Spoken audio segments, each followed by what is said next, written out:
Friend, स्वागत आहे तुमचं आपल्या चॅनलमध्ये। तर कसे आहात तुम्ही? आय होप सगळं ठीक आहात आणि इकडे सुद्धा सगळं मस्त आहे। तर हा ब्लॉग आहे, मी इथनंच ब्लॉग आधीचा एंड केलेला आणि मग हा नवीन ब्लॉग स्टार्ट केलेला आहे। तर बाबू मस्त मस्ती करत आहे। हा आहे मोठा भावाचा मुलगा आणि मुलगी। तर ते सकाळी सकाळी आलेले, म्हणजे सगळेच जण घरी आलेले इकडे आईकडेच। तर हे सुद्धा म्हणजे बाहेरून गावावरून आले आणि म्हणजे सगळेच भाऊ आम्ही एकत्र जमा झालो, ते म्हणजे आईच्या घरी। आणि आई इथेच राहते, तर जिथे मी राहते तिथे जवळच राहते। आणि ते सुद्धा त्यांना ही आहे भावाची मुलगी, तर अवनी नाव आहे, पण आम्ही हिला बुंदीच म्हणतो। तर बुंदी आणि बाबू, तिला म्हणजे बुंदीच्या सुट्ट्या लागल्या स्कूलला, तर ते आलेले आणि तिकडून दुसरी बहिणी आलेली। तर अशा प्रकारे मग आम्ही सगळेच जण 4 बहीण भाऊ एकत्र जमा झालेलो आणि मग तिथे केलेली आमची म्हणजे तिथे जेवण होतं, तर आम्ही जेवायला गेलो। तर वहिनी वगैरे आहे स्वयंपाक करत, मुलांची खेळणी तुम्हाला जशी तसं दाखवतो।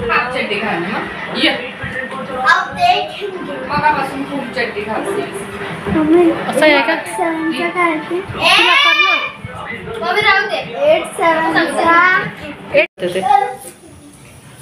बनव आता, तू बनव।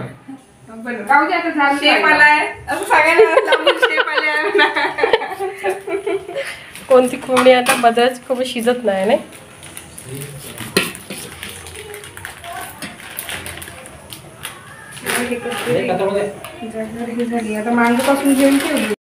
हे बनवणं सुरू आहे आमचं चिकन, कारण जेवण होतं तर त्याच्यामुळे। आणि चिकनला भरपूर वेळ झाला होता, कारण ज्या भावाने जी कोंबडी आणली या, तर त्यांनी कुठून हडस्तीवरनं कुठून तरी आणली म्हणतात, त्यांनी घरी पोचलेली होती ती कोंबडी। आणि ती कोंबडी अशी होती की शिजत नव्हती, त्यासाठी त्यांनी कुकरच्या शिट्ट्या दिल्या।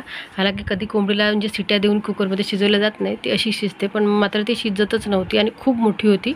तर ती शिजतच नव्हती, 12 जवळपास शिट्ट्या दिल्या, 12-13, तरी पण ती पाहिजे तशी शिजलेली नव्हती। पण मात्र तिचा रस्सा आणि चिकन खूप सुंदर झालेलं होतं। आणि इथे मोठी वहिनी आहे स्वयंपाक करत आणि मधली वहिनी आहे सपोर्ट करत, कारण तिने मसाला करून दिला, ही स्वयंपाक करत आहे आणि मी जस्ट सलाद कापून दिलेलं, कारण मी गेली तरी तशी काही मी भाजी काही करत नाही। इथे मसाले आहे, एकीकडे खोबरा, एकीकडे लसूण, एकीकडे कांदा, अद्रक आणि म्हणजे जे आपण नॉर्मली मसाले बनवतो सगळेच मसाले आहे। आणि जवळपास ही भाजी 3 किलोच्या आसपास होती, कारण ती 4 किलोची काहीतरी कोंबडी होती म्हणतात, तर खूप मोठी होती। आणि मग वहिनी आता पूर्ण स्वयंपाक करत आहे। मोठी वहिनी आहे, सगळ्यांसाठी स्वयंपाक करता येते, सगळ्यांचा स्वयंपाक। आणि त्याचबरोबर इथे बघा, इथे काही कापलेलं आहे कांदे वगैरे, त्यांचं मी गेली जवळपास स्वयंपाक झालेला होता, भात झालेला, पोळ्या आणि पातीचे कांदे आहे, जे आम्हाला जेवणाबरोबर लागेल। आणि आयूवाला आहे, आयू मध्ये करतच आहे, कारण की त्याला पाहिजे होता मोबाईल आणि त्याला काही त्याचा मामा मोबाईल देत नव्हता, तो दिवसभर मोबाईल पाहतो। आणि इथे कस्तुरी मेथी वगैरे टाकलेली, म्हणजे आता मी पूर्ण काही हा व्हिडिओ म्हणजे काय टाकलं काय नाही ते तर नॉर्मली जे आपण टाकतो चिकनमध्ये तेच आहे। पूर्ण जे गरम मसाले आहेत, कांदा लसूण अद्रकचा आधी मसाला टाकला, तेल टाकला, कांदा अद्रक लसूण मसाला टाकलेला, त्याच्यानंतर मग खोबऱ्याचा मसाला टाकलेला, त्याच्यानंतर जे गरम मसाला असतात तो वेगळा टाकलेला आणि टोमॅटो प्युरी वेगळी टाकलेली। तर म्हणजे सगळं त्यांनी वहिनींनी सगळंच एकाच्या मागोमाग एक टाकलं, थोडं शिजवत गेलेली आणि मग ते टाकत गेले सगळं। त्याच्यानंतर मग हळद, तिखट आणि मीठ अशा प्रकारे सगळं त्याने टाकून मसाला छान शिजवला। आणि मसाला छान शिजला त्याच्यानंतर मग जे कुकर आहे, तर कुकर काढून मग तिथलं जे चिकन आहे ते तिथं टाकून त्यांनी बनवलेलं। आणि आमच्याकडे एकत्र बनवलं जात नाही, आम्ही अलगच खातो, त्याच्यामुळे अलग बनवणारच। तर वहिनी तिखट विचारताय किती टाकायचं, कारण ते काही इथे राहत नाही, मी सांगितल्याप्रमाणे बाहेरगावी राहतात, तर ते आलेले होते, त्यांना सुट्ट्या लागल्यामुळे मुलांना वगैरे। आणि मग ते आता जे आहे ते वहिनी बनवतच आहे। आता हे तर डॉक्टर आहे, त्याच्यामुळे ते इथे राहत नाही, ते बाहेरगावीच राहतात दोघंही, म्हणजे भाऊ आणि वहिनी वगैरे। ही मधली वहिनी आहे, ही सुद्धा बाहेरगावी राहते। तर आईने केलेलं आहे तिखट, तर तिखट कमी तिखट आहे, जास्त तिखट आहे, तर ते विचारत आहे। आणि अशा प्रकारे त्यांचं ते सुरू आहे। मलाही माहीत नाही तिखट, कारण की इथे हे पूर्ण आईच करते, त्याच्यामुळे तुम्हाला घर थोडंसं अस्तव्यस्त दिसेल, कारण आई आणि लहान भाऊ ज्याचं लग्न व्हायचं आहे ते राहतात। आणि मग मी जवळच राहते, पण मी अधूनमधून जाते, मग बाकी या वहिनी यांना सुट्ट्या असल्या की ह्या येतात आणि मग सगळे आम्ही एकत्र जमून मजा करतो। तर अशा प्रकारे असते। आणि आता सुट्ट्या लागल्यामुळे उन्हाळ्याचे ते आलेले आहे, किंवा काही काम असेल तर येतात, किंवा असंही येतात, म्हणजे असं सुरू असते। तर बघा, आई मग अशी घर ठेवते, आईच्यानी काही जेवढं होतं तेवढं करणं होते। बाबा नाही आहेत, तर त्याच्यामुळे आपण असं म्हणू शकत नाही की बाबा नाही, बाबा आपल्यासोबत नेहमीच असतात, पण सध्या तर आता ते आहेच नाही, ते आता कधी येणारे नाहीत। तर त्याच्यामुळे मग आता आई आहे आई आणि लहान भाऊ आहे, तर दोघंजणं असतात. आणि मुलाचं कसं तरी पण तो त्याला वाटलं तेवढं करतो, नाहीतर मग त्याचाही जॉब आहे, तो पण आपल्या जॉबला जातो सकाळी सुटून. मग दिवसभर आई जेवढं होतं तेवढं करते आणि नाहीतर मग काही नाही. आणि मग बाकी वहिनी वगैरे आल्या की त्याच स्वयंपाक करतात आणि बाकी सगळं त्याच करतात, तेव्हा आई फारशी काही करत नाही. पण मात्र मग नॉर्मली आई करते, त्याच्यामुळे घर तुम्हाला असं दिसत असेल. आणि जे तिखट मीठ आहे मग ते तिचं तिला माहीत असतं, मग तिला विचारावं लागतं. पण ती गेली होती बाहेर, त्याच्यामुळे मग आमचं तिघांमध्ये सुरू होतं की किती तिखट टाकायचं काय अशा प्रकारे. त्याच्यानंतर हा बाबू आहे, म्हणजे मोठ्या वहिनीचा मुलगा आहे, तर त्याला पॅन्ट घाल असं काहीतरी सुरू होतं त्यांचं. आणि माझ्या हातात मोबाईल असल्यामुळे तो गेला बिचारा लाजून आणि तो मागे सरकला. तर त्याच्यामुळे मग आता इकडे आता आपण त्याला सोडून देऊ, कारण तो लाजत आहे, तो पॅन्टही घालणार नाही ना काहीच नाही. तर त्याच्यामुळे मग मी आता गेली समोरच्या रूममध्ये. 3 रूमांचं घर आहे, छान आहे. तर हे बघा इथे आली तर आयुची आपली मस्ती दाखवते तुम्हाला आणि आयुचं बोलणं दाखवते.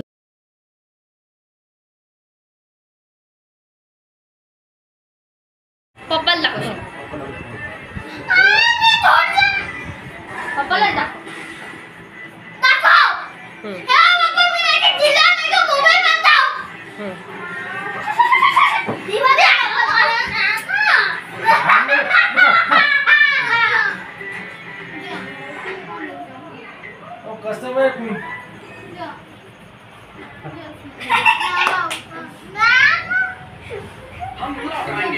पप्पा येत आहे म्हणे, बस चुपचाप. पप्पा येत आहे म्हणे, सांगितलं मला फोन करून. आता असेच व्हिडिओ टाकणार आहे.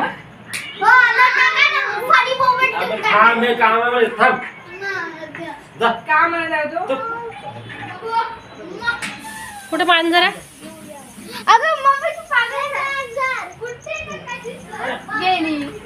गेली का? गेली मांजर. हे होऊन गेलं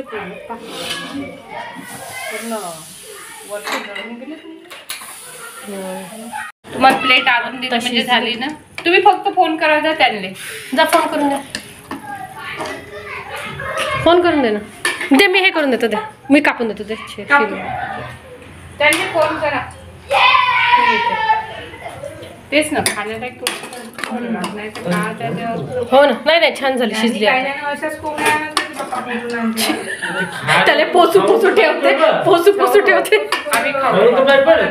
फोन करा ना, झालाय मला. बोल बा तुझ्याकडे. नाही मी काहीच नाही. नाही तिला नाही खाता, तिला नाही जमत. तिला नाही. तू का बनवली मग? भाजी तसं मी शनिवारी नाही खात. हो का?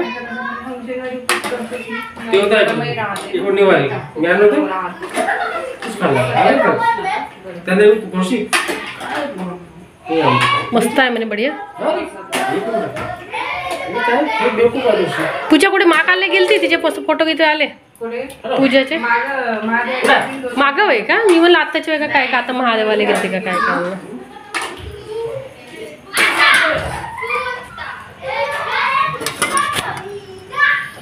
पवन भाऊची करामत होय रे बापा. बनवून नाही तो बनवतो म्हणे आता. सुरुवातीपासून जे करते त्यांनी आहे की नाही, एकात एक सगळं सुरुवातीपासून जे करते त्यांची माहिती. भाजी मी 2-3 वेळा बनवली होती. एक रवी भाऊचं जेवण सांगलं ना तेव्हा बनवली होती. मोठी आई मरण पावली तेव्हा बनवलं तुम्ही द्यायचं नाही का. आणि तुमच्याकडे इथून 3 किलोची कोंबड्या काहीतरी बनवली. फ्रायचं करते. ते टाकून द्या ना पाणी. थांबा गरम आहे मग. झालं शिजली सायमध्ये पाणी टाकून त्याच्या पाणी थोडी चव येऊन जात त्याला. बोला. असे पण आवडतात. मामा कोणाच्या फोनवर बोलतात. तर अशा प्रकारे मुलांच्या मस्तीत आणि आमच्या सगळ्यांच्या ह्याच्यात झालेली आहे. चिकन शिजलेली आहे. तर नंदा भाऊजा मिळून बनवलेला आहे. तर ते म्हणजे ते जेठानी देवरानी ज्याला म्हणतात तर त्यांनीच बनवलेलं आहे. दोघा जावाजावांनीच बनवलं आहे आणि यांचं मस्त पटतं बहिणीसारखं. तरी ते मी जस्ट आता हे करत आहे, ते म्हणजे सलाद करत आहे, सलाद कापत आहे. कारण आता बाकी तर काही उरलं नव्हतं, तेवढंच होतं आणि ते मग मी आता करून घेत आहे. आई बाहेर गेलेली होती आणि मग आता आम्हीच होतो. आणि तसे आले की या वहिनीच वगैरे बनवतात, मी काही बनवत नाही, मी फक्त जाते, जेवण करते आणि येते. तर अशा प्रकारे असतं. आणि मुलांची मस्ती सुरू आहे. चिकन आत्ता फायनली शिजलेलं आहे. आता अलग काढणं सुरू आहे. आमच्याकडे आम्ही एकत्र खात नाही, म्हणजे रस्सा आणि पीस एकत्र नसतात, पीस वेगळे असतात, रस्सा वेगळा असतो. अशा प्रकारे तिकडे चिकन खायला जाते. तर विदर्भातलं फेमसच आहे चिकन रस्सा, म्हणजे पीस रस्सा आणि सोबत लांबपोळ्या, हे तर फेमस जेवण आहे इकडचं. तर चला इथं आज आम्ही लांबपोळ्या नव्हत्या, साधेच होता. आणि हा भाऊ आहे ज्याने चिकन आणलेलं होतं, पण ती कोंबडीची होती, ती शिजत नव्हती. 12 सिटे दोन्ही शिजली नाही, फायनली शिजली. आणि मग आमचं जेवण झालेलं. सगळ्यांना भूक लागून गेलेल्या होत्या. तर फायनली हे बघा इथे आता आयू सगळ्यांचं जेवण सुरू आहे. मस्तपैकी ते जेवण वाढलेलं आहे. ते रस्सा आणि चिकन तुम्हाला वेगवेगळं दिसत असेल, सलाद, पोळ्या, भात सगळं सुरू आहे. आम्ही सगळेजण एकत्र बसून बहीण भाऊ सगळेजण मस्ती मजा करत आहोत. तर इथे बघा हा लहान भाऊ आहे ज्याचं लग्न व्हायचं आहे. बाकी हा मोठा आहे, आईच्या साईडने बसला, तो मधला, मग मी आणि मग लहान. इकडे आई आणि इकडे एक वहिनी बसून आहे, इकडे एक वहिनी बसून आहे. मी तुम्हाला दाखवला आईचे पप्पा गेले होते ड्युटी. आईकडे जी मस्ती मजा झाली. तर भाऊ वगैरे आलेले आहेत, म्हणजे दोन्ही भाऊ बाहेर राहतात, तर ते आलेले आहेत. चंद्रपुरातच राहतात पण बाहेर. तर ते वगैरे आले आणि आम्ही सगळ्यांनी मिळून कशी मस्ती केली आणि त्यांनी काय बनवलं, जेवण वगैरे काय, तर ते मी सगळं तुम्हाला दाखवलेलंच आहे. तर तुम्हाला हा ब्लॉग कसा वाटला तर नक्की सांगा. आवडला तर लाईक करा, सबस्क्राईब करा, सोबत शेअर करा आणि व्हिडिओ माझे बघत चला. तर बाय फ्रेंड्स, भेटू असं छानशा ब्लॉगमध्ये. बाय.